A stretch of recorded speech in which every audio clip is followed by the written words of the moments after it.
তৃতীয় অধ্যায় কর্মযোগ। এই অধ্যায়ে বিভিন্নভাবে বিহিত কর্মের অবশ্য প্রতিপালনের কথা বলা হয়েছে এবং প্রত্যেক মানুষের নিজ নিজ বর্ণ আশ্রম অনুসারে বিহিত কর্ম কিভাবে করা উচিত, কেন করা উচিত, সেগুলি না করলে কি ক্ষতি, করলে কি লাভ, কোন কর্ম বন্ধনকারক, কোনটি মুক্তির সহায়ক ইত্যাদি বিষয় ভালোভাবে বলা হয়েছে। অর্জুন বললেন, হে জনার্দন, আপনার মতে কর্ম অপেক্ষা জ্ঞান যদি শ্রেষ্ঠ হয় তবে আমাকে এই হিংসাত্মক কর্মে কেন নিযুক্ত করছেন? আপনি নানা অসঙ্গত বাক্য বলে আমার বুদ্ধিকে বিভ্রান্ত করছেন। এখন নিশ্চিত করে বলুন যে কোন পথ অবলম্বন করলে আমি যথার্থ মঙ্গল লাভ করতে পারি। শ্রী ভগবান বললেন, হে নিষ্পাপ, এই জগতে সুষ্ঠুভাবে জীবনযাপনের জন্য দুই প্রকার পদ্ধতি রয়েছে, যা আমি আগেই বেদ মুখে বলেছি। বুদ্ধিমান ধ্যানশীল লোকেদের জন্য জ্ঞানযোগ আর কর্মক্ষম লোকেদের জন্য কর্মযোগ। কর্মের অনুষ্ঠান না করে কেউ নিষ্ক্রিয় আত্মারূপে নিজেকে উপলব্ধির করতে পারে না বা মোক্ষ লাভে সক্ষম হয় না। আবার কেবল সন্ন্যাস গ্রহণ করলেই ব্রাহ্মস্থিতি অবস্থা লাভ করতে পারা যায় না। কেননা কাজ না করে কেউ ক্ষণকালও থাকতে পারে না। সকলকেই প্রকৃতির 3 গুণের দ্বারা প্রভাবিত হয়ে অসহায়ভাবেই কর্ম করে যেতে হয়। যে পুরুষ কর্মেন্দ্রিয়কে সংযত করে মনে মনে রূপ, রস, শব্দ প্রভৃতি ইন্দ্রিয় বিষয়গুলির কথা চিন্তা করতে থাকেন, তিনি মিথ্যাচারী এবং ভণ্ড। তবে হে অর্জুন, যিনি মন দিয়ে ইন্দ্রিয়দের নিয়ন্ত্রণ করতে পারেন এবং অনাসক্ত হয়ে কর্মেন্দ্রিয়গুলিকে দিয়ে কর্মে প্রবৃত্ত হন, তিনি পূর্বোক্ত কর্মহীন হয়ে থাকা ব্যক্তিদের চেয়ে শ্রেষ্ঠ। তুমি শাস্ত্রে কথিত কর্মের অনুষ্ঠান করো, কারণ কর্ম না করার চেয়ে কর্ম করাই শ্রেয়। কর্মহীন হলে তোমার দেহযাত্রাও নির্বাহ হবে না। ভগবানের প্রীতির জন্য অনুষ্ঠিত কর্ম ছাড়া কর্ম বন্ধনের কারণ হয়। তাই হে অর্জুন, তুমি ভগবানের উদ্দেশ্যে অনাসক্ত হয়ে কর্মে প্রবৃত্ত হও। সৃষ্টির পূর্বে সৃষ্টিকর্তা প্রজাপতি যজ্ঞের সঙ্গে প্রজাদের সৃষ্টি করে বলেছিলেন, এই যজ্ঞের দ্বারা তোমরা দিনে দিনে আরও সমৃদ্ধ হও। এই যজ্ঞই তোমাদের সকল অভীষ্ট পূর্ণ করবে। এই সব শুভ কর্ম দ্বারা তোমরা দেবতাদের প্রীতি সাধন করো এবং দেবতারাও তোমাদের প্রীতি সাধন করবেন। এই রূপে পরস্পরের প্রীতি সাধন ও ভাবনা দ্বারাই তোমরা উভয়ের পরম মঙ্গল লাভ করবে। যজ্ঞের ফলে সন্তুষ্ট হয়ে দেবতারা তোমাদের মনোমতো ভোগবস্তু প্রদান করবেন, কিন্তু দেবতা প্রদত্ত বস্তু তাদের নিবেদন না করে যে ভোগ করে সে নিশ্চয়ই চোর। যে সৎ ব্যক্তিরা যজ্ঞে নিবেদিত প্রসাদী অন্ন ভোজন করেন তারা সকল পাপ থেকে মুক্ত হন, কিন্তু যে অসৎ লোকেরা কেবল নিজেদের জন্য অন্ন পাক করে তা ভক্ষণ করেন তারা পাপান্ন ভোজন করেন। অন্ন গ্রহণ করে প্রাণীরা বেঁচে থাকে। বৃষ্টি হওয়ার ফলে অন্ন উৎপন্ন হয়। যজ্ঞ ধূম থেকে মেঘ উৎপন্ন হয় ও বৃষ্টি হয় এবং বেদ বিধি থেকে যজ্ঞ উৎপন্ন হয়। যজ্ঞাদি কর্ম বেদ থেকে উৎপন্ন হয়েছে। বেদ পরমেশ্বরের ভগবান থেকে প্রকাশিত।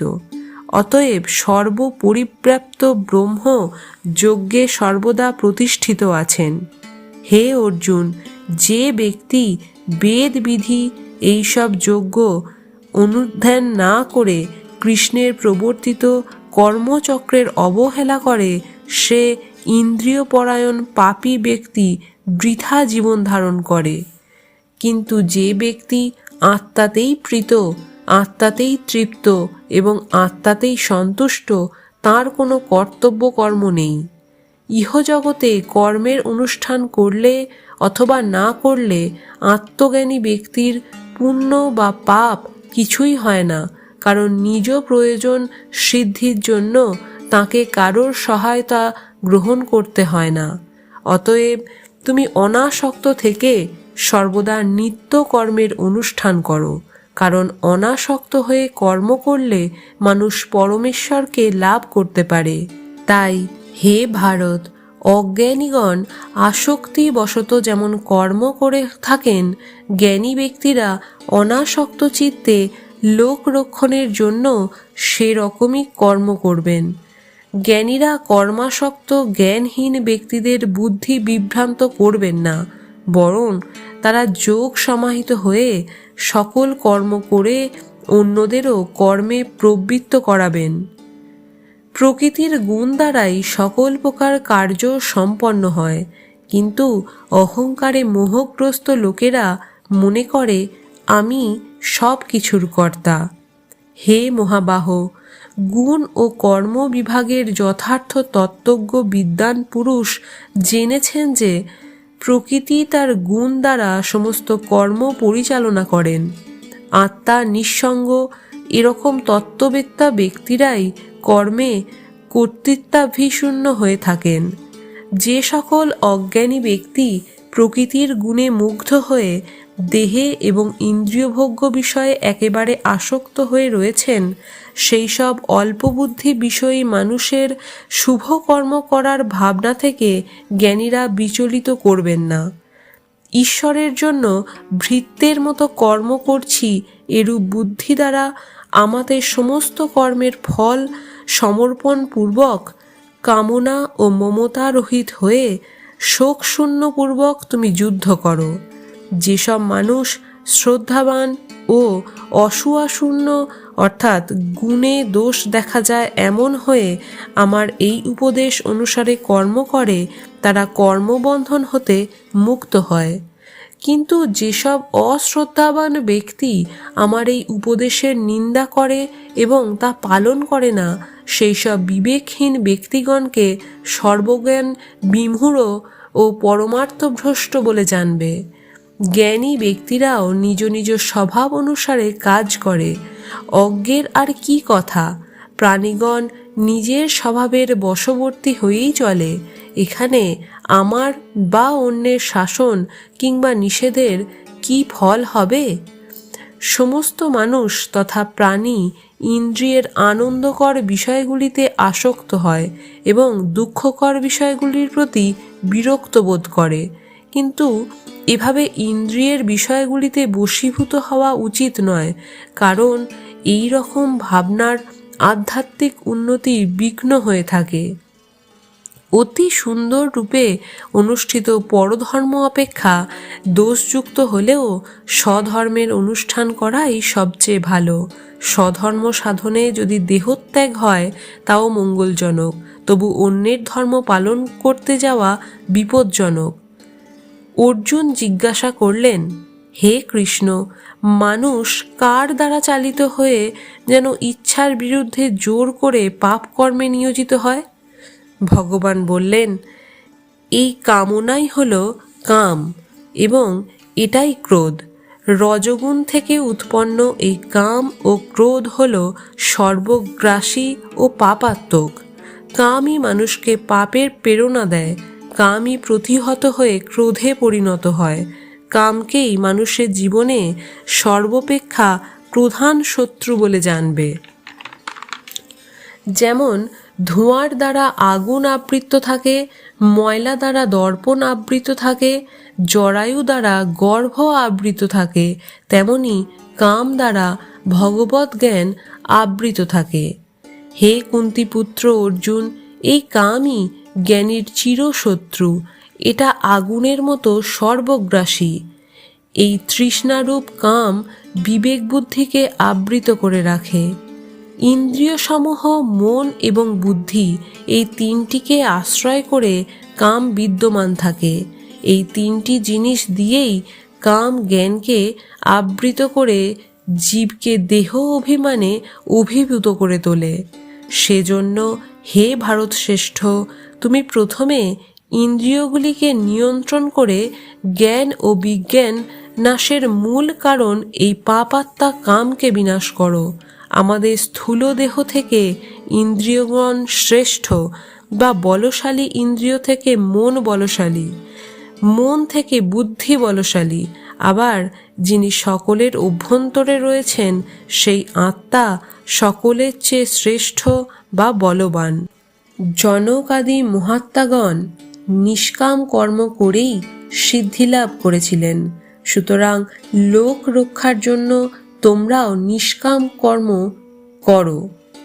কোনো সম্প্রদায়ের শ্রেষ্ঠ ব্যক্তি যা যা আচরণ করেন, অন্যান্য সাধারণ ব্যক্তিও তাই অনুসরণ করেন। তিনি যা প্রমাণ বা কর্তব্য বলে গ্রহণ করেন, অন্য লোকে তাই অনুসরণ করেন। হে পার্থ, এই ত্রিভুবনে আমার কোনো কর্তব্য নেই, আবার আমার প্রাপ্তব্য বা অপ্রাপ্তব্য কিছু নেই। তবুও আমি সর্বদা কর্মে লিপ্ত আছি।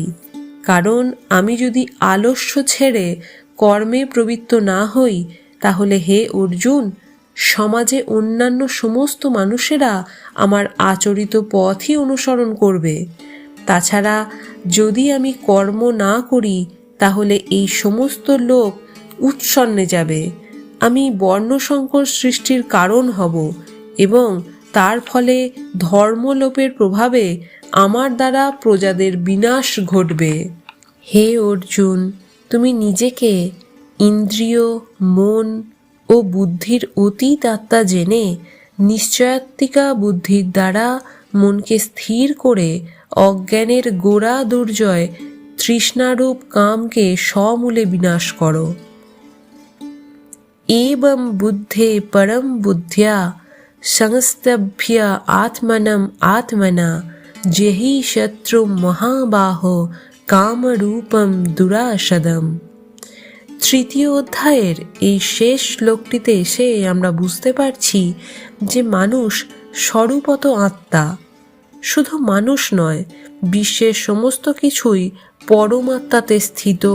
পরমাত্মা থেকেই সব কিছুর উৎপত্তি এবং পরমাত্মাতেই সব বিলয়। একমাত্র পরমাত্মাই আছেন, আমি তুমি কেউ কোথাও নেই। যখন তমগুণ প্রভাবে মনে অহংয়ের জন্ম হচ্ছে, তখনই সংসার বা জগতের সৃষ্টি হয় মনোরাজ্যে। কাম মনকে আশ্রয় করে নানা রকম সুখের কল্পনা করে। বুদ্ধি কামের প্রভাবে মলিন স্বভাব হয়ে এইসব সুখই সত্য বলে নিশ্চয় করে।